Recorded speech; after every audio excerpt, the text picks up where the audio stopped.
রাজা রানী অনেক জায়গা ভ্রমণ করলেন, কিন্তু গোবিন্দকে দেখতে পেলেন না।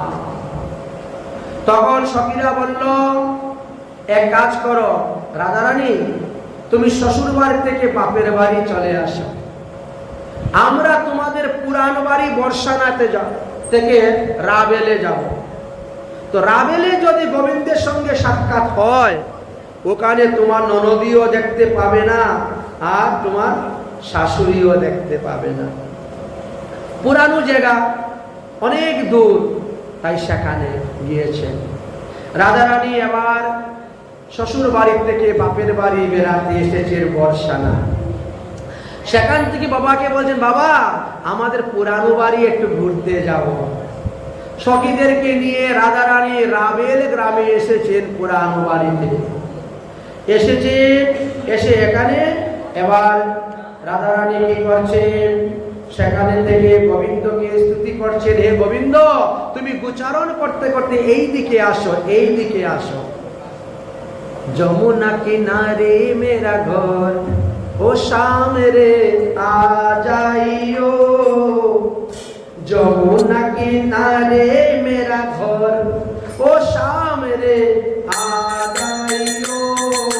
যমুনা কিনারে মেরা ঘর, ও শাম রে আ যাইও। যমুনা কিনারে মেরা তু চাহবে मैं प्रति हूँ की बातें मेरे। राधा रंगेली मेरी नाम, ओ राधा रंगेली मेरी नाम, ओ शाम रे आ जाइयो। यमुना किनारे मेरा गाँव, ओ शाम रे आ जाइयो। শ্রী গোবিন্দ উচ্চারণ করতে করতে রাবেল গ্রামের দিকে গিয়ে উপস্থিত হয়েছেন। দূর হইতে রাজা রানী গোবিন্দকে দর্শন করে স্তম্ভিত হয়ে গিয়েছেন। গোবিন্দ রাজা রানীকে দূর থেকে দর্শন করে স্তম্ভিত হয়ে গেছেন। কোনো কথা নাই, বার্তা নাই, হাত নড়ে না, পা নড়ে না, কিছুই নাই, কিন্তু দুজনের মধ্যে নয়নে নয়নে কথা হচ্ছে, অন্য কেউ বুঝতে পারছে না। সখীরা দেখলো এত আরো বিপদে পড়ে গেছি, চল চল চল রাধাকে নিয়ে চল, ওইভাবে স্তম্ভিত হয়ে গেলে না জানি আবার কোন রূপ ধরা পড়ে যাবে, বিপদ। যদি কেউ দেখে বলে বিপদ। রাজা রানীকে ঘুরিয়ে নিয়ে চলে গেলেন। গোবিন্দ বসতে বসতে কান্না শুরু করে দিলেন। আজ 7 বৎসর হয়ে গেল, আর তারপরে সাক্ষাৎ রাজা রানীকে দেখতে পেলাম। নয়নে নয়নে কথা হলো, কিন্তু মুখ ফুটে দুটা কথা বলতে পারলাম না। এই জন্য গোবিন্দ কাঁদতে কাঁদতে কাঁদতে কাঁদতে চোখ দুটা লাল হয়ে গিয়েছে। সন্ধ্যা সময় যখন গোবিন্দ উচ্চারণ লীলা শেষ করে নন্দগ্রামে এসেছেন, মা যশোদা গোপালকে আরতি করে গৃহে নিয়ে যাচ্ছেন, তখন বলছেন, গোপাল তোর চোখ দুটা লাল কেন রে? আজকে বুঝি যমুনার জলে খুব ডুবাডুবি করেছিস, তাই না? এই জন্য চোখ লাল। মা যশোদা তো বাৎসল্য প্রেমের পরাকাষ্ঠা। কৃষ্ণ বলছে, না না মা, যমুনার জলে ডুবাডুবি করি নাই। ও তাহলে ওই যে তোরা কাপড়ের বল দিয়া খেলাধুলা করিস, মনে হয় কেউ মেরেছে আর তার থেকে চোখে বালু পড়ে গেছে, এই জন্য তোর চোখ লাল। চিন্তা করিস না, আমি এখনই কবিরাজকে ডাকতেছি। আমাদের এমন তান্ত্রিক কবিরাজ আছে, হাতের মধ্যে সরষের তেল নিবে, চোখের সামনে রাখবে, আর এরকম হাত ঘুরাবে আর মন্ত্র বলবে, সব বালু চোখ থেকে পড়ে যাবে ঝরঝর করে। এমন তান্ত্রিক, আমি এখনই তান্ত্রিককে ডাকতেছি। কৃষ্ণ বলছেন, না না মা, চোখে বালি পড়ে নাই। তাহলে তাহলে তোর চোখ লাল কেন রে? তাহলে আমার ছেলের চোখ উঠেছে। যদি কারো চোখ উঠে চোখ লাল হয়ে যায়, চোখ খুঁচায়, চোখ দিয়ে জল পড়ে, মা তো বাৎসল্য প্রেমে পরাকাষ্ঠা। আমাদের দেশে ডাক্তার কবিরাজরা বলে, যদি কারো চোখ উঠে তাহলে হলুদ মিহি করে বাটবে, হলুদ মিহি করে বেটে একটা কাপড়ের মধ্যে পুটলা বেঁধে চৌকের উপর দিয়ে দাও, বাস ওই কাপড়ের পুটলাটা। দেখবেন চোখের রূপ ভালো হয়ে যাবে। অব কুণ্ডলতা, ও কুণ্ডলতা, দেখো না তোমার দেওরের চোখ উঠেছে, অতএব যাও একটু হলুদ মিহি করে বাড়ি। ভগবান শ্রীকৃষ্ণের জ্যাঠাত্ম ভাইয়ের বউয়ের নাম ছিল কুণ্ডলতা। বৌদি তো দেবরের সবকিছু কম বেশি জানে, কিন্তু কারো কাছে বলে না। উপর দিকে তুতু পড়লে তো নিজের উপরই পড়বে, বলতে যাবে কেন? এই জন্য কিছু বলে না, সবই জানে। কুণ্ডলতা এখন ভালো করে মিহি করে বেটেছে, চন্দনের মতন একেবারে মশলা বেটেছেন হলুদকে। বেটে একটা কাপড়ের মধ্যে বেঁধে এবার দিয়েছেন শাশুড়ি মার হাতে। মা যশোদা, আয় আয় গোপাল, এই দেখ এই পুতলাটা তোর চোখের উপরে দিলেই তোর চোখের উপর ভালো হয়ে যাবে। যেই হলুদ বর্ণের কাপড়টা দেখেছেন, অমনি তো হলুদ বর্ণা রাধারানীর কথা মনে পড়ে গেছে। আরো ঝরঝর করে কান্নায়, হায় রে কি সর্বনাশ হলো রে, আমার ছেলের এমন কি রোগ হলো। ডাক্তার কবিরাজ বলে হলুদ বর্ণের কাপড়, হলুদ বর্ণের হলুদ দিলে ভালো হয়। আমার দিকে গোপালের রোগ বেড়ে গেছে, ইস্কালে এটা দেওয়া যাবে না, রোগ আরো বেড়ে গেছে গোপালের। হায় হায় হায়, অব কুণ্ডলতা, তুই কি শিলনোড়াটা ভালো করে ধুস নাই? এর মধ্যে কি মরিচ টরিচ রয়ে গেছে নাকি? আগেরকার দিনে মায়েরা তো মশলা বাটতেন, মরিচ বাটা দিতেন সবজির মধ্যে। এখন গোপালের চোখে জল আসবে কেন? ভালো হওয়ার কথা। কুণ্ডলতা বলছে, ও মা, ওই হলুদের বেটে দিয়ে তোমার গোপালের চোখ ভালো হবে না। কেন রে, কেন হবে না? আরে ওর চোখে ছানি পড়ে গেছে। পাগলি, এ মাত্র 7 বছর বয়স, চোখে ছানি পড়ে নাকি?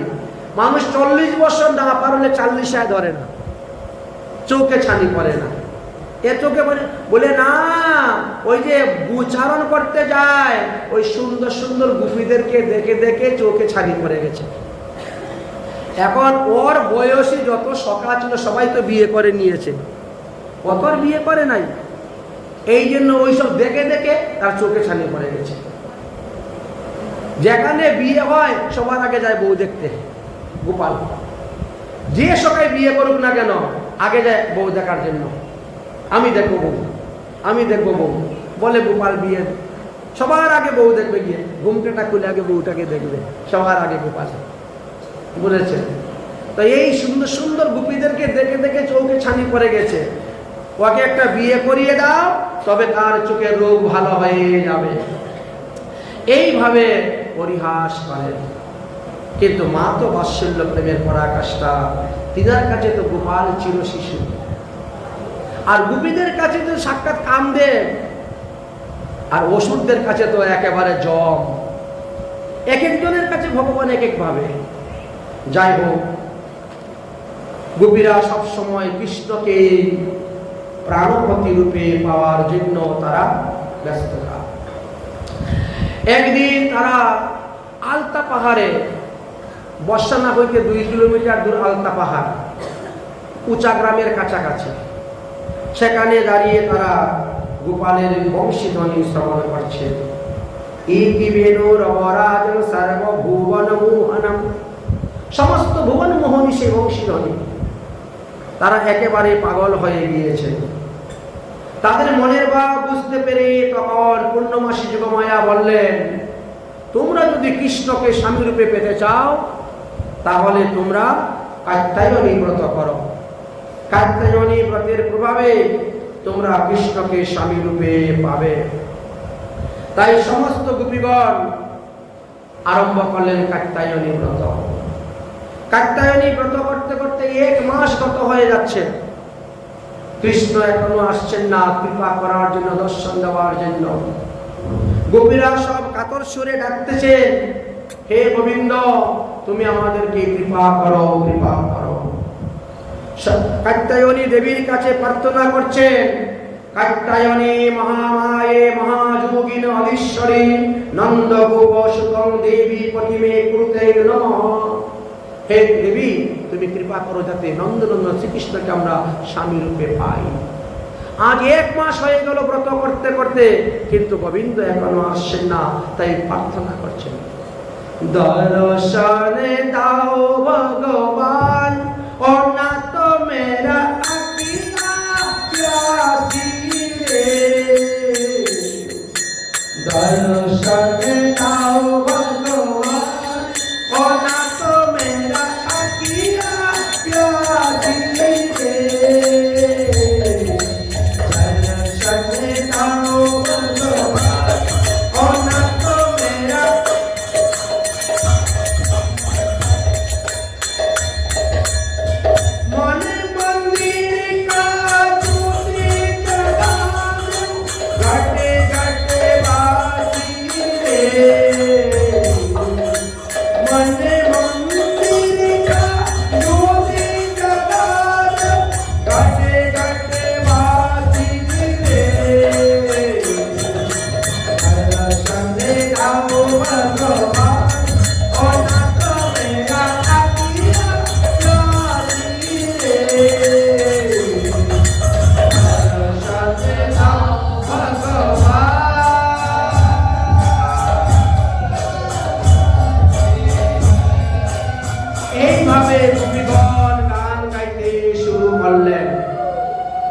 শ্রী গোবিন্দ আর থাকতে পারলেন না। শ্রী গোবিন্দ আসলেন তাদেরকে দর্শন দেওয়ার জন্য, তাদেরকে বরদান দেওয়ার জন্য, তাদেরকে কৃপা করার জন্য। কিন্তু এসে কি দেখলেন? গোপীরা সব বস্ত্র যমুনার তীরে রেখে বিবস্ত্র অবস্থায় যমুনায় স্নান করতেছে। গোবিন্দ মনে মনে চিন্তা করলেন এটা তো ঠিক হচ্ছে না, তাদেরকে দিয়েই এখন শেখাতে হবে মানুষকে, আপনজনকে দিয়ে। তাই গোবিন্দ কি করলেন? তাদের বস্ত্রগুলাকে চুরি করে হরণ করে নিয়ে গাছের উপর রেখে দিলেন। কতক্ষণ স্নান করার পরে গোপী উঠেছে, বস্ত্র পরবে, বস্ত্র নেই, আবার জলের মধ্যে পড়ে গিয়েছেন। জলের মধ্যে পড়ে গিয়েছেন। আমাদের বস্ত্র কে হরণ করলো? কে হরণ করলো? কে চুরি করলো? এদিক ওদিক তাকাতে দেখেন কদম্ব শাখায় দেখা যাচ্ছে বস্ত্র। আরে কদম্ব শাখায় আমাদের বস্ত্র উঠলো কেমন করে? কে নিয়ে গেল? এবার দেখতে পেলেন কৃষ্ণকে। গোপীরা বলতে, শ্যামসুন্দর, আমরা এখানে সবাই স্নান করতেছি, এখানে তোমার আসা ঠিক হয় নাই, আমাদের বস্ত্র দিয়ে দাও। গোবিন্দ বলছে, এটা তোমাদের বস্ত্র, তার প্রমাণ কি? আমার কাছে আসো, যার শাড়ির যে রং, যার শাড়ির পায়ের যেরকম, যার শাড়ির আঁচল যেরকম বর্ণন করো, তবে আমি সেটা তাকে দিব। আমরা জল থেকে উঠতে পারবো না বিবস্ত্র অবস্থায়, তোমরা কেন জলে নেমে স্নান করছো বিবস্ত্র অবস্থায়? তোমরা জানো না যমুনা হলেন মহাতীর্থ। এই যে জল, জলেরও একজন অধিষ্ঠাত্রী দেবতা আছেন। অতএব জল দেবতার চরণে তোমাদের অপরাধ হয়েছে, উঠো, তোমরা উঠে জল দেবতাকে প্রণাম করো।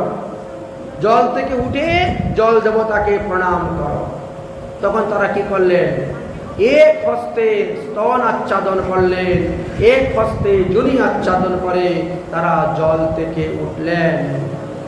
উঠে প্রণাম করলেন কৃষ্ণকে পিছন দিক দিয়ে, পিছন দিয়ে তারা প্রণাম করছেন এক হস্তে। ভগবান বললেন, এক হস্তে প্রণাম করার কোনো বিধান নাই, যে এক হস্তে প্রণাম করে তার সমস্ত জীবনের পুণ্য নষ্ট হয়ে যায়। দুই হস্তে প্রণাম করো। তখন গোপীরা বলছে, আগে আমাদের বসন দাও।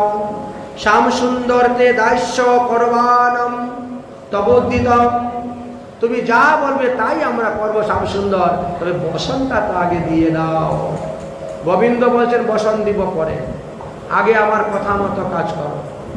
তোমরা অপরাধ করেছ, অতএব এই কদম্ব গাছে আমি বসে আছি, আর এই কদম্ব গাছ হলেন নারায়ণ স্বরূপ, লক্ষ্মী স্বরূপ। এই কদম্ব গাছে প্রণাম করো, 4 বার কদম্ব গাছকে পরিক্রমা করো, তারপরে তোমাদেরকে দিব আমি বস্ত্র। আর 2 হাত জোর করে কীর্তন করে করে পরিক্রমা করো। তারা বলছেন, বস্ত্রটা তো দেও না, বস্ত্র এখন দিব না, আমরা তাহলে নন্দ বাবার কাছে গিয়ে বলবো। যাও যাও, নন্দ বাবার কাছে গিয়ে বলো। এখন বিবস্ত্র অবস্থায় যাবে কেমন করে?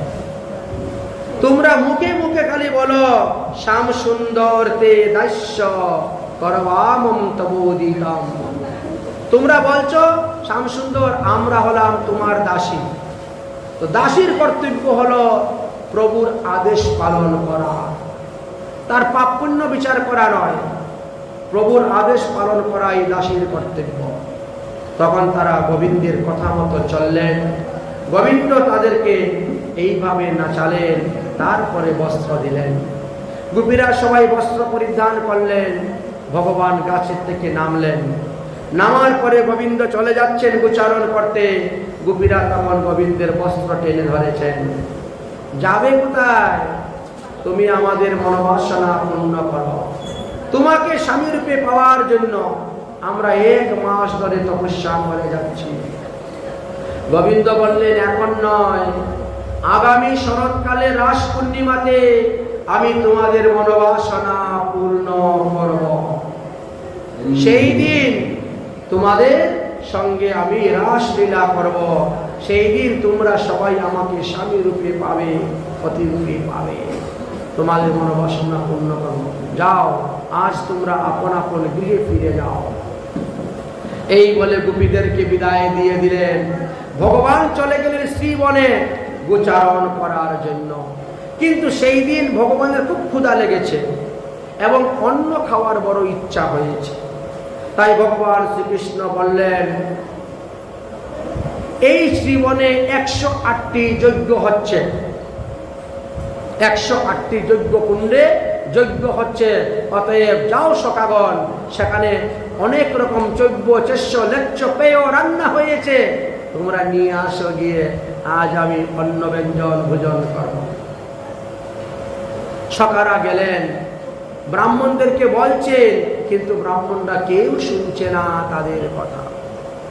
পরীক্ষিত মহারাজ বলছেন, গুরুদেব আমি তো শুনেছি যেখানে যজ্ঞ হয় সেখানে অন্ন খেতে নাই, যজ্ঞের অন্ন দূষিত। সুখদেব বলছেন, কোন যজ্ঞের অন্ন দূষিত জানো? যেখানে অশ্বমের যজ্ঞ হয়, নরমের যজ্ঞ হয়, গুমের যজ্ঞ হয়, এই সমস্ত যজ্ঞের অন্ন দূষিত, খেতে নাই। কিন্তু যেখানে হোম যজ্ঞ হবে, যেখানে নাম যজ্ঞ হবে, ওখানে তো দোষ নাই। খালি যজ্ঞ শব্দ থাকলেই তো হবে না, বুঝতে হবে। যাই হোক, সখারা এসে বলল, কৃষ্ণ অনেক অনুরোধ করলাম, কিন্তু ব্রাহ্মণরা তো খালি স্বাহা স্বাহা স্বাহা করেই যাচ্ছে। আমাদের কথা যেন তাদের কানেই ঢুকে নাই, আমাদের দিকে একবারও তাকায় নাই। ভগবান বলছেন, ব্রাহ্মণরা তো কংসের ভয়ে ভীত, তাই তারা শুনেও না শোনার ভান করেছে। চলে যাও ভিতরে, গিয়ে দেখো এই ব্রাহ্মণ পত্নীগণ রান্না করতেছে, তারা সবাই আমাকে ভালোবাসে, তাদেরকে গিয়ে বলো। যখন ব্রাহ্মণ পত্নীগণকে বললেন, তখন ব্রাহ্মণ পত্নীগণ স্বর্ণ তালে অন্ন বেড়ে চৈব্য চেষ্য লেচ্ছ পেয় সুন্দর করে থালা দিয়ে ঢেকে নিয়ে রওনা হয়ে গেছেন। ব্রাহ্মণরা বলছে, এই তোরা কোথায় যাচ্ছিস? অল্প কিছুক্ষণ পরে যজ্ঞের পূর্ণ আহুতি দিতে হবে। বলছে, আমরা যাচ্ছি কৃষ্ণকে খাবার দেওয়ার জন্য। ব্রাহ্মণরা আটকাতে চাইলেন, কিন্তু তারা এই পঞ্চভৌতিক দেহ ত্যাগ করে সূক্ষ্ম দেহ নিয়ে চলে যাচ্ছে গোবিন্দের কাছে সেবা দিতে। এইভাবে গোবিন্দকে সেবা করালেন। যেখানে বসে গোবিন্দ অন্ন ব্যঞ্জন পরমান্ন পিঠাপানা খেয়েছিলেন, সেই জায়গার নাম হলো ভাতরুল। 84 ব্রজমণ্ডল পরিক্রমা করতে গেলে ভাতরুল নামে একটি স্থান পাবেন। সেটা পাগলা বাবার মন্দির থেকে 2 কিলোমিটার দূরে। আর আর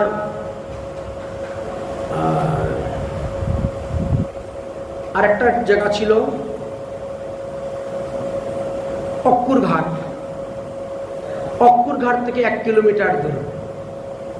পাগলা বাবার মন্দির পার হয়ে যদি কেউ অক্কুর ঘাটে যায়, অক্কুর ঘাটে গিয়ে সেখান থেকে যখন বেরোবে, তখনই এই ভাতরুল জায়গাটা পাবে, যেখানে ভগবান ভাত খেয়েছিলেন, তাই ভাতরুল নামে প্রসিদ্ধ। অতঃপর ভগবান শ্রীকৃষ্ণ সেখান থেকে বাড়ি ফিরে আসলেন। বাড়ি পিছে আসার পরে দেখে নন্দগ্রামে এক বিরাট জনসভা। বাবা এত বড় জনসভা কিসের? বলে প্রতি 12 বৎসর পর পর আমরা বিশাল ভাবে দেবরাজ ইন্দ্রের পূজা করি। তোমার তো বয়স মাত্র 7 বৎসর হয়েছে, তুমি দেখবে কোথার থেকে? এই জন্য তুমি দেখতে পাও নাই। অতএব এইবার হলো সেই 12 বৎসর পূর্ণ, তাই এই 12 বৎসর আমরা একটা বিশাল যুদ্ধ। অন্যান্য বৎসর ছোটখাটো করে সবাই নিজেদের মতো বাড়ি ঘরে করে, কিন্তু 12 বৎসর পর পর একটা বৃহৎ আকারে করা হয়। কেন বাবা ইন্দ্র পূজা করো? আরে ইন্দ্র হলেন সমস্ত দেবতাদের রাজা, দেবরাজ ইন্দ্র। তিনি যখন যে দেবতাকে, যে গ্রহকে আদেশ করেন, সে সেখানে গিয়ে সেই কাজ করেন। ইন্দ্র আদেশ দেয় বলেই তো আমাদের এখানে সে বৃষ্টি হয়। বৃষ্টি না হলে তো শস্য উৎপন্ন হবে না, ঘাস উৎপন্ন হবে না। আর গরু যদি ঘাস না খায় তো দুধ কোথার থেকে পাবো রে? আমাদের তো প্রধান জীবিকাই হলো দধি, দুগ্ধ, ঘৃত বিক্রি করা। এই জন্য 12 বৎসর পর পর ইন্দ্র পূজা করে থাকি। ভগবান বললেন, বাবা যদি আমার কপালে না থাকে, ইন্দ্র কি তার ঘর থেকে এনে দিবে? তাহলে এত লোক না খেয়ে মরে কেন? সবাই তো ইন্দ্র পূজা করে প্রতি 12 বৎসর পর পর। তো আমার কপালে না থাকলে, ইন্দ্র পূজা করলে ইন্দ্র কি তার ঘর থেকে এনে দিবে? দিবে না। আর যদি আমার কপালে থাকে, ইন্দ্র নিতেও পারবে না। প্রতিটা মানুষ তার নিজ নিজ কর্মফল ভোগ করে, ইন্দ্র কোনো কর্মফলের দাতা নয়। শুধু শুধু তোমরা ইন্দ্র পূজা করছো। আরে বাবা, পূজা যদি করতে হয় তাহলে গিরিরাজ গোবর্ধনের পূজা করো। পূজা যদি করতে হয় তাহলে এই গোমাতার পূজা করো। পূজা যদি করতে হয় তাহলে সাধুগুরু বৈষ্ণবের পূজা করো। ইন্দ্র পূজা করে কি লাভ? কোনো লাভ নেই। মা যশোদা বলছেন, বাপ নীলমণি তুমি এই কথা জানলে কোথার থেকে? কে তোমাকে বলল? তখন শ্রীকৃষ্ণ বলছেন, আমি যখন উচ্চারণ করতে যাই তখন দেখি সাধু সন্ত মহাত্মাগণ গিরিরাজ গোবর্ধনকে পরিক্রমা করেন, পূজা করেন, দণ্ডবত করেন, প্রণাম করেন। আমি তখন তাদেরকে জিজ্ঞাসা করলাম, এই পাহাড়কে কেন পূজা করতে যাচ্ছ? এই পাহাড়কে কেন দণ্ডবত করতে যাচ্ছ? তারা বলল, এটা পাহাড় নয় রে বাবা। দেখতে পাহাড়ের মতো হলেও সেটা নিত্য গোলক ধাম থেকে ভূলোকে এসেছেন। এটা ভগবানের মন হইতে প্রকট হয়েছেন। এটি সাক্ষাৎ ভগবানের অংশ অবতার। মথুরায়াং যথা সাক্ষাৎ কৃতিবশ্চ পদক্ষিণম বৈষ্ণবদান সম্প্রাপ্তে মুদতে হরিসন্নিধৌ। এই গিরিরাজ গোবর্ধনকে যে পরিক্রমা করবে, প্রণাম করবে, সে সমস্ত পাপ থেকে মুক্ত হয়ে দেহান্তে হরিধামে গমন করিবে। এই জন্য বলছি বাবা, পূজা করতে যদি হয় তো গিরিরাজ গোবর্ধনের পূজা করো। সেখানে তো গর্গাচার্য ছিলেন, সেখানে শাণ্ডুল্য মুনি ছিলেন, অনেক বড় বড় জ্ঞানী গুণী ছিলেন। সবাই বলছেন, হ্যাঁ হ্যাঁ, কৃষ্ণ যেটা বলেছে সেটা ঠিক কথা বলেছে, সেটা শাস্ত্রের কথা বলেছে, সেটা পুরাণের কথা বলেছে। তাহলে এটাই সিদ্ধান্ত হলো, আমরা গিরিরাজ গোবর্ধনের পূজা করব।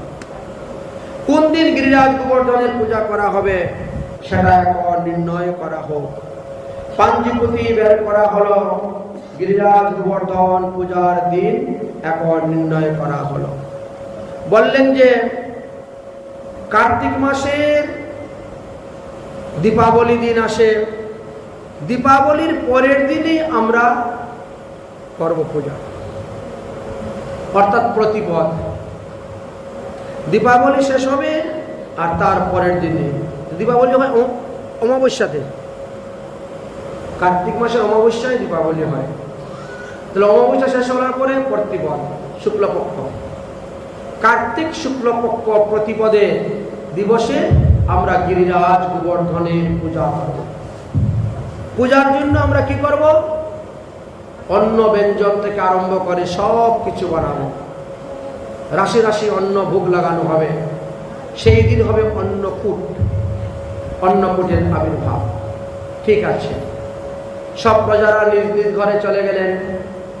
দেখতে দেখতে দেখতে দেখতে সেই শুভ দিন, শুভ সময়, শুভ মাস এসে উপস্থিত হয়ে গেল।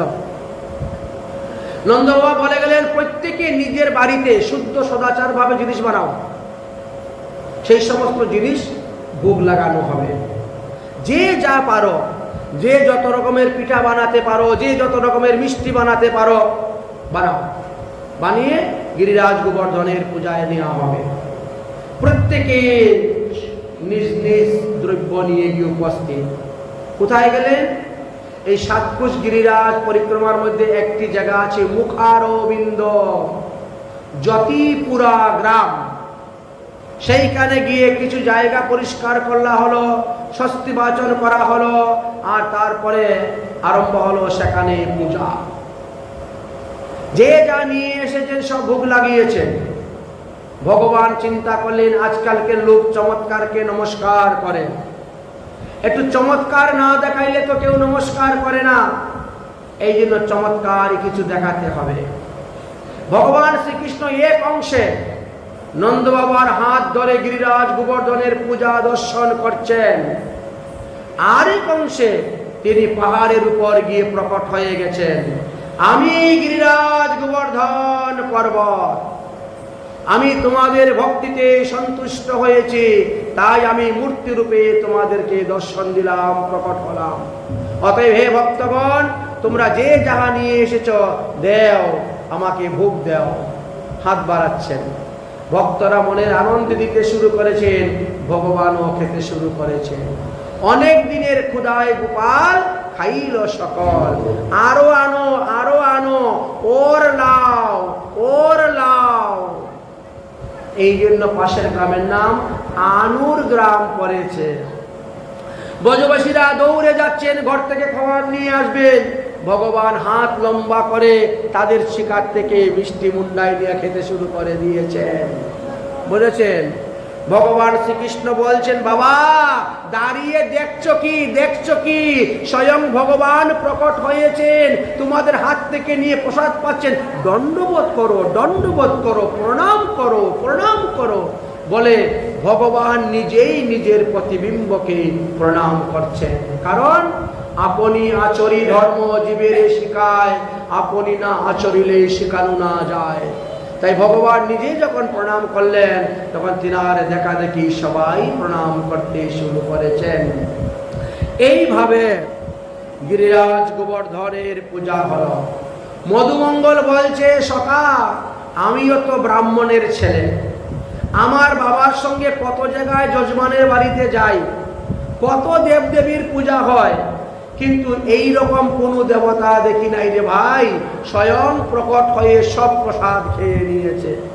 আমার তো ভাই ক্ষুধা লেগে গেছে, ব্রাহ্মণের ছেলে, পেটের ক্ষুধা সহ্য হয় না, তুই তো জানিস, ভুকা ব্রাহ্মণ শের কি বরাবর। ব্রাহ্মণের যখন পেটে ক্ষুধা লেগে যাবে, তখন আমার কিচ্ছু মানবে না। আপনি আপনার ঘরে বলেন না এক কাপ চা খান, না না না লাগবে না। আপনার ঘরে পূজা টুজা করে দিয়ে চলে যাবে, এক কাপ চাও খাবে না, অথচ বাজারে গিয়ে দেখো বসে চা খাচ্ছে। ক্ষুধা লাগলে পরে আর ধর্মকর্ম দেখা দেখি নেই। ভুকা বামন শের কি বরাবর, এমন রেগে যাবে, এমন গরম হয়ে যাবে, উপায় নেই। মধুমঙ্গল বলছে, ভাই দণ্ডবোধ প্রণাম করে ভগবানের কাছে প্রসাদ চাও, অবশ্যই ভগবান প্রসাদ দিবেন। যখন প্রণাম করে উঠলেন, তখন দেখে সব ভোগ তেমনি আছে, একটা মিষ্টির কুনা ভাঙ্গাও নেই। যত ভোগ দেওয়া হয়েছে রাশি রাশি সব ভোগ প্রসাদ করেই আছে। আরে এত আশ্চর্য কথা, চলো খাবো। এই এখন না, আগে গোমাতার পূজা। প্রথমে গিরিরাজ গোবর্ধনের পূজা হলো, তারপরে গোমাতার পূজা। গোমাতার পূজার পরে সব ব্রাহ্মণ বৈষ্ণবরা বসে প্রসাদ পাবে, তারপরে আমরা প্রসাদ খাবো। তারপরে গিরিরাজ 21 কিলোমিটার পরিক্রমা করতে যাও। ভগবানের এই সিদ্ধান্ত, ভগবানের সিদ্ধান্ত অনুসারে সবাই শুরু করলেন। এবার শুরু হলো গিরিরাজ পরিক্রমা। আগে আগে সব গোমাতাদেরকে নিয়ে যাচ্ছেন, আর পিছনে ভগবান হই হই রই রই করে যাচ্ছেন, গিরিরাজ পরিক্রমা করছেন 21 কিলোমিটার। আর গিরিরাজ গোবর্ধনের মহিমা গাচ্ছেন। শ্রী গোবর্ধন মহারাজ মহারাজ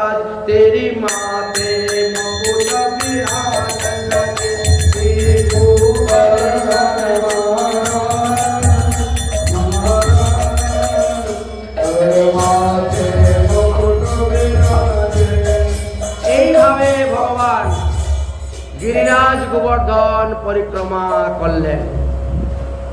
গিরিরাজ গোবর্ধন 7 কোষ পরিক্রমা করে আপন আপন গৃহে চলে এসেছেন।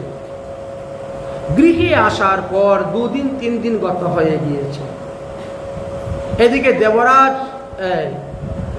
দেবর্ষি নারদ ঘুরতে ঘুরতে স্বর্গে গিয়ে উপস্থিত হয়েছেন। দেখেন ইন্দ্র বেশ আরাম আয়েসে আছেন। নারদ মুনি বলছেন, দেবরাজ ইন্দ্র কি খবর, কেমন আছেন? ভালোই আছি। ভালো তো আছেন, আপনি কি পৃথিবীর কোনো খবর টবর রাখেন না নাকি? বলে কেন, পৃথিবীতে আবার কি হয়েছে? আপনার পূজা বন্ধ হয়ে গেছে। আপনার পূজা বন্ধ করে গিরিরাজ গোবর্ধনের পূজা চালু করে। কে, কার এত বড় সাহস? আরে ওই যে নন্দ বাবা, নন্দ রাজা, ওই নন্দ রাজার ছেলে যে কৃষ্ণ, সে সবাইকে শাস্ত্র পুরাণের সিদ্ধান্ত দিয়ে যুক্তি টুক্তি দিয়ে বুঝাইয়ে তোমার পূজা বন্ধ করে দিয়ে গোবর্ধনের পূজা। ওরে বাচাল ছেলে কোথাকার, কৃষ্ণকে বাচাল বলে গালি দিচ্ছে, বুঝেছেন? ও তো একটা বাচাল। অতএব তার কথাকে বাচালং বালিশং স্তব্যং মঞ্জম পণ্ডিত মানিনি। আজকালকে যে মুখে বেশি ফটর ফটর করতে পারে তারই পণ্ডিত বলে, তাই না? একটা বাচাল কৃষ্ণকে বলছে, ওর কথায় আমার পূজা বন্ধ করে দিয়েছে, গোবর্ধনের পূজা করছে। দেখি দেখি সে কেমন করে রক্ষা করে আর তার গোবর্ধন কেমন করে রক্ষা করে। এই সম্বর্তমানক মেঘমালা, এখনই আসো। 49 পবন, এখনই আসো। যাও 84 কোষ বৃন্দাবনকে তছনছ করে দাও, একেবারে শেষ করে দাও। মালি একবারে মাটির সঙ্গে মিশিয়ে দাও, বৃন্দাবন চিহ্ন রাখবে না একবারে। 49 সেই পবন দেবতারা এসে উপস্থিত।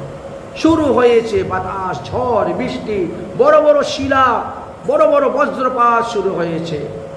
সবাই ভয়ে ভীত হয়ে কৃষ্ণ কৃষ্ণ মহাভাগ বলে সবাই কৃষ্ণের চরণে শরণাপন্ন হয়েছেন।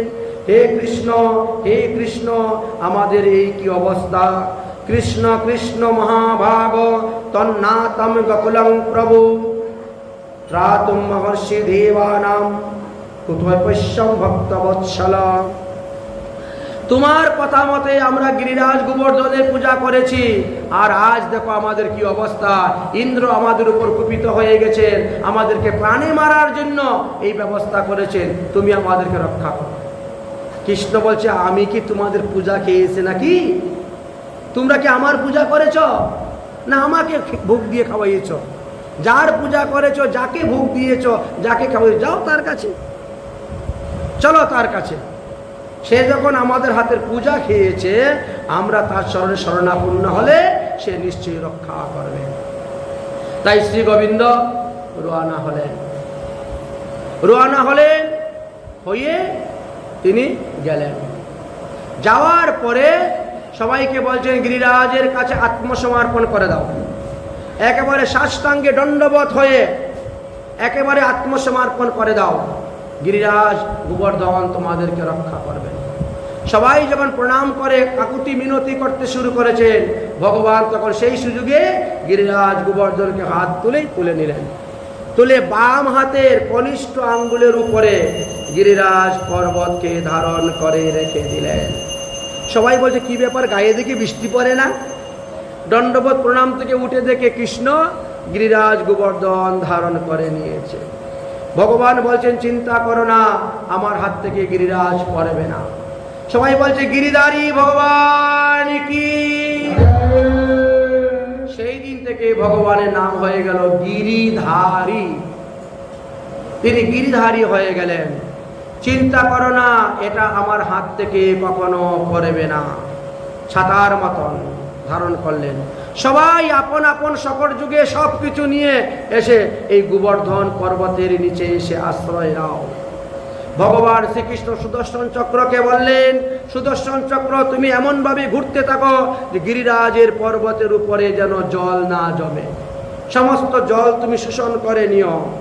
আর অনন্তনাগকে বললেন, তুমি তোমার বিশাল শরীর দিয়ে চতুর্দিকে এমনভাবে পেঁচিয়ে রাখো যাতে পর্বতের নিচে জল না ঢুকে। আরম্ভ করেছে।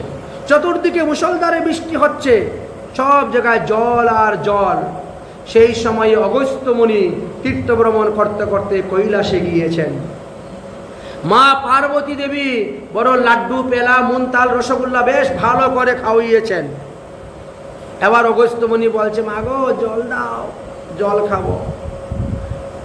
মা পার্বতী বলছেন, বাবারে তোমারে জল খাওয়াইয়া কি আর পেট ভরাতে পারবো? তুমি তো একবার এক টানে এক সমুদ্রের জল পান করে নাও, এই তোমাকে জল খাওয়াইয়া পেট ভরাইতে পারবো? চলে যাও বৃন্দাবনে। 7 দিন ধরে মুষলধারে বৃষ্টি হচ্ছে, সব নদী নালা খাল বিল জলে পরিপূর্ণ। ওখানে যাও, গিয়ে ঢক ঢক করে যমুনার জল খাও, এতে তোমারও পেট ভরে যাবে আর ব্রজবাসীরও উপকার হয়ে যাবে। এই জন্য অগস্ত্য মুনি আসলেন বৃন্দাবন, যমুনার জলে নামলেন আর আরম্ভ করলেন জল পান করা। 7 দিন 7 রাত মুষলধারে বৃষ্টি দেওয়ার পরও কোনো কিছু ক্ষতি করতে পারছেন না। মা যশোদা তো বাৎসল্য প্রেমের পরাকাষ্ঠা। মা যশোদা বলছেন, এই তোরা বসে বসে দেখছিস কি? আমার ছেলে এতক্ষণ ধরে গিরিরাজ ধারণ করে আছে, তোরা একটু ধরতে পারিস না? তোরা একটু ধর গিরিরাজ, ছেলেটা একটু বসুক, একটু বিশ্রাম করুক, একটু ঘুমাও। আর 6 দিন 6 রাত হয়ে গেল, এক পায়ে দাঁড়িয়ে আছে, ঘুম নেই, কিছু নেই। মধুমঙ্গল বলছে, সখা তুই বসে যা তো, আমি এখনই ধরতেছি। বলে সখা কি করেছে? দাঁড়িয়ে গেছে। কৃষ্ণ তুই বস, আমি ধরতেছি। যেই কৃষ্ণ একটু হাত নিচু করেছে, মর মর করে পর্বত নামছে, সবাই যে যা বাঁশ লাঠি খুঁটি ধরে ধরতে শুরু করে দিয়েছে। কৃষ্ণ আবার সোজা হয়ে দাঁড়িয়ে গেছে। দেখবেন এখনো দেখবেন ব্রজবাসীরা লাঠি দিয়ে ধরতেছে, ওই সময় ওই ঘটনা। ভগবান বলছেন, আমার হাত থেকে পড়বে না, থাকো। যখন বৃষ্টি বন্ধ হয়ে গেল, ভগবান সেই স্থানে আবার রেখে দিলেন। ইন্দ্র বড় ভয়ভীত হয়ে চিন্তার মধ্যে পড়লেন, এখন আমি কি করব? গেলেন ব্রহ্মার কাছে। স্বয়ং ভগবানকে আমি বাচাল বলে গালি দিয়েছি, তিনার ব্রজভূমি নষ্ট করতে চেয়েছি, তার আপনজনকে মারতে চেয়েছি, আমার বিশাল অপরাধ হয়ে গেছে। এই অপরাধ থেকে আমার মুক্তির উপায় কি? তখন বললেন যে দেখো, সুরভি গাভীকে নিয়ে ভগবানকে দান করে দাও। সুরভি গাভীর দুগ্ধ দিয়ে ভগবানকে স্নান করাও, এছাড়া তোমার কোনো উপায় নেই। দেবরাজ ইন্দ্র তখন স্বর্গ থেকে আকাশগঙ্গার জল ঐরাবতের সুরের মধ্যে করে নিয়ে আসলেন আর সুরভি গাভীকে নিয়ে আসলেন। ব্রহ্মা তেনাকে পাঠিয়েছিলেন, যাও। এই জন্য যাওয়াকেই বলে বেহেজ, ভেজেছিলেন। এই জন্য ডিগ যাওয়ার রাস্তায়, নন্দগ্রাম হইতে যখন আপনি ডিগে যাবেন, তখন একটা গ্রামের নাম পাবেন বেহেজ গ্রাম, বেহেজ। ওখানে ব্রহ্মা পাঠিয়েছিলেন, স্বর্গ থেকে সর্বপ্রথম এসে ওই স্থানে নেমেছিলেন ইন্দ্র, হাতিকে নিয়ে, সুরভিকে নিয়ে। সেখান থেকে পায়ে হেঁটে তিনি জ্যোতিপুরার পিছন দিকে গিয়ে গিরিরাজের পুচ্ছস্থানে কদমখণ্ডী নামক জায়গাতে ভগবানের চরণে লুটিয়ে পড়েছিলেন। আজও বলতে সেই স্থান হলো ইন্দ্রের অপরাধ ভঞ্জন স্থান। অনেক ভক্তরা সেখানে গিয়ে গড়াগড়ি দেয় নিজেদের অপরাধ স্খলনের জন্য। ভগবানকে গাভী দান করলেন। এখানে সুরভি কুণ্ড এখনো আছে, সুরভি দুগ্ধ দিয়ে স্নান করালেন। সেই জল যেখানে পড়ল তার নাম হলো গোবিন্দ কুণ্ড। আর ইন্দ্র ভগবানের নাম রাখলেন গোবিন্দা। তাই ভগবানের 108 নামের মধ্যে একটা গোবিন্দ নাম, এটা ইন্দ্র রেখেছিলেন। এইভাবে সেখানে দিলেন, দিয়ে চলে গেলেন। এবার দেখতে দেখতে ভগবানের বয়স 8 বৎসর। তাহলে 7 বৎসর বয়সে 7 ক্রুশ লম্বা গিরিরাজ মহারাজ 7 দিন ধারণ করেছিলেন ভগবান। 8 বৎসর হয়ে গেল। এবার একটা একাদশী পড়েছে, উত্থান একাদশী। নন্দবাবা বলছেন, যমুনার তীরে আমি এবার উত্থান একাদশী পালন করব। নন্দবাবা কিন্তু এক এক সময় এক এক গ্রামে একাদশী ব্রতের অনুষ্ঠান করতেন, কারণ সবাই করুক, ধর্ম প্রচার হোক, সবাই জানুক, এই জন্য এক এক একাদশী এক এক গ্রামে এক এক জায়গায় করতেন, কারণ সবাই করুক, সবাই জানুক, সবাই ধর্ম পথে আসুক। এবার তিনি আরম্ভ করলেন যমুনার তীরে। রাত্রে 3টার সময় উঠে গিয়েছেন যমুনায় স্নান করতে। এটা হলো আসরিক বেলা বলা হয়। যখনই ডুব দিয়েছেন যমুনায়, বরুণালয় থেকে বরুণ দেবের অনুচরগণ তিনাকে ধরে বন্দি করে নিয়ে চলে গেছে। আর তো তিনি উঠেন না ডুব দিয়ে। সবাই বড় চিন্তার মধ্যে পড়ে বলেন, ডাকাডাকি শুরু করেছেন, পাওয়া যাচ্ছে না, পাওয়া যাচ্ছে না, নন্দ বাবাকে কুমিরে খেয়ে ফেলেছে।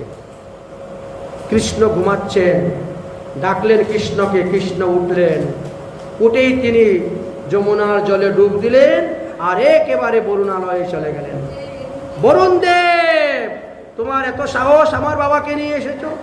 বরুণ দেব পূজার সামগ্রী নিয়ে এসে ভগবানকে পূজা করে বলছেন, আমি আনি নাই, আমার অনুচরেরা এনেছে, তাদের অপরাধ ক্ষমা করুন। তাদেরও কোনো দোষ নেই, কারণ আসরিক বেলায় স্নান করা নিষিদ্ধ আছে। তোমার বাবা আসরিক বেলায় স্নান করেছে বলে তাকে নিয়ে এসে, যাই হোক এনেছে বলে তো আজ আপনার চরণধুলি আমার বরুণালয়ে পড়ল, আপনাকে পেলাম। ভগবানকে পূজা করে ভগবানের পিতাকে দিয়ে দিলেন। ভগবান শ্রীকৃষ্ণ তিনার পিতাকে নিয়ে বরুণালয় থেকে চলে আসলেন। অতঃপর এবার আমরা রাসলীলায় প্রবেশ করব। ভগবান শ্রীকৃষ্ণের 8 বৎসর বয়স হয়ে গেছে। আমরা এখন ভগবান শ্রীকৃষ্ণের রাসলীলার কথা আস্বাদন করব। ভগবান অপিতা রাত্রি শারদ ফুল্ল মল্লিকা ভিক্ষরান্তে মনশ্চক্রে যোগ মায়ায় উপাশ্রিতা।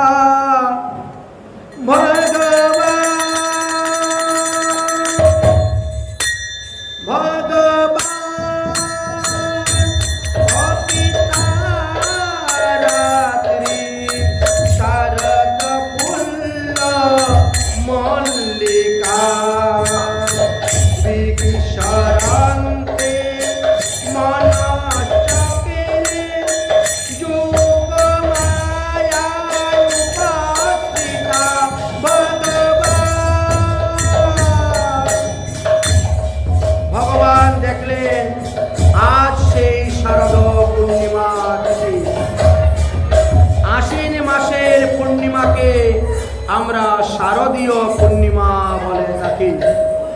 সেই শরৎকালের পূর্ণিমা তিথিতে ভগবান শ্রীকৃষ্ণ দেখলেন আজ পুরো সুন্দর করে সাজিয়েছেন বৃন্দা দেবী। বৃন্দাবনের অধিষ্ঠাত্রী বৃন্দা দেবী আজ সুন্দর করে বৃন্দাবনকে সাজিয়েছেন। আজ ফলে ফুলে হারা, একমাত্র কৃষ্ণ একা যাবেন, আজ ফলে ফুলে পরিপূর্ণ। তাই ভগবান শ্রীকৃষ্ণ চিন্তা করলেন, এখন আমি গোপীদেরকে নাম ধরে ডাকবো, বংশীনাদ করব।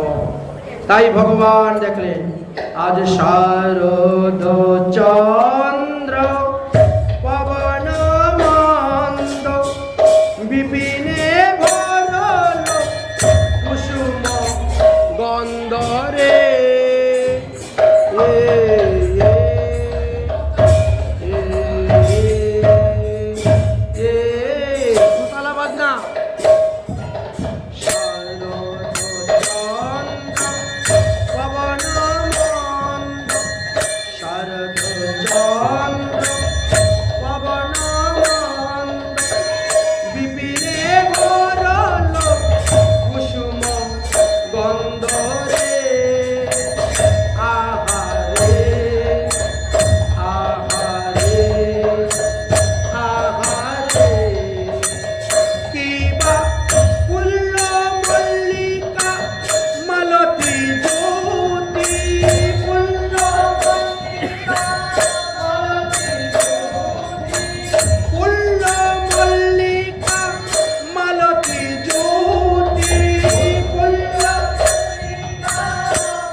লীলা।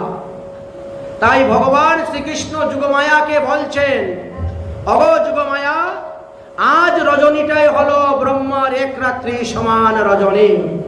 অতএব আজকের এই রজনীতে যে যে গোপীগণ আমার সঙ্গে লীলা করতে আসবে, সেই সেই নকল গোপী তুমি বানিয়ে তাদের ঘরে রেখে দিও, যাতে তাদের শ্বশুর শাশুড়ি ননদিনী স্বামী কেউ বুঝতে পারে না যে আমার ঘরের কুলবধূ কৃষ্ণের সঙ্গে রাসলীলা করতে চলে গেছে।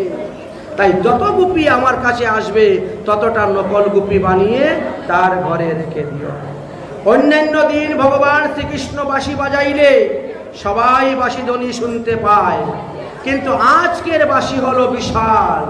আজকের এই বংশীধ্বনি অন্তরঙ্গ গোপী ছাড়া আর কেউ শুনে নাই, শুনতে পায় নাই, পাবেও না। আজকের এই বংশীতে ভগবান শ্রীকৃষ্ণ কাম বীজ প্রয়োগ করেছেন। যে কাম বীজ শ্রবণ করে গোপীদের মনের মধ্যে কাম উদ্দীপনা হয়েছিল। যদিও গোপীদের মনে কাম নেই, কিন্তু এখানে কাম বলে আখ্যা দেওয়া হয়েছে।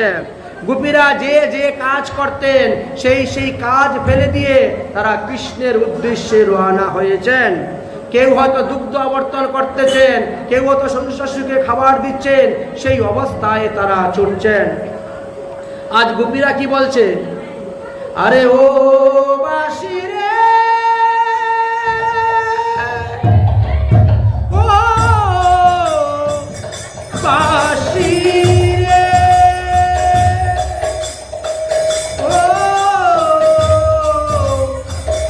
বাঁশি রে,